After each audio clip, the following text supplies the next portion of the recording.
কোনো একটা সংস্থায় জানানো গেছে মেয়েদের তুলনায় ছেলেদের হার্ট অ্যাটাকটা বেশি হয়। তার কারণটা কি জানো? বলেই দিচ্ছি, দাঁড়াও।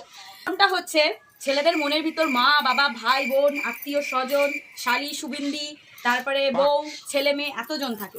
তারপরে আবার রাস্তাঘাটে চলার সময় কিছু মেয়ে থাকে, তারপরে ছোট ছোট মেয়েরা যারা স্কুলে যায় তাদের দেখেও মনের ভিতর থাকে। ছাদের উপর যে বৌদিরা জামা কাপড় নাড়ছে কিংবা চুল শুকাতে গেছে তারাও থাকে।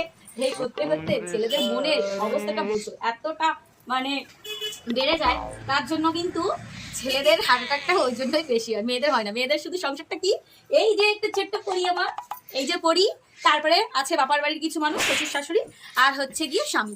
এই হচ্ছে মেয়েদের একটা পরিবার। তাহলে কি করেই বা বলো ছেলেদের কেন হার্ট অ্যাটাক আসবে না? এটা তো কারণ হয়ে দাঁড়াবেই, তাই না? এটাই হচ্ছে মেন কারণ। ওই জন্য ছেলেদের হার্ট অ্যাটাক হয়ে মরার সম্ভাবনাটা বেশি থাকে, মেয়েদের হয় না। কারণ মেয়েদের মনটা বড় হলেও ওই কিছু সংখ্যক মানুষের জন্য হাজার হাজার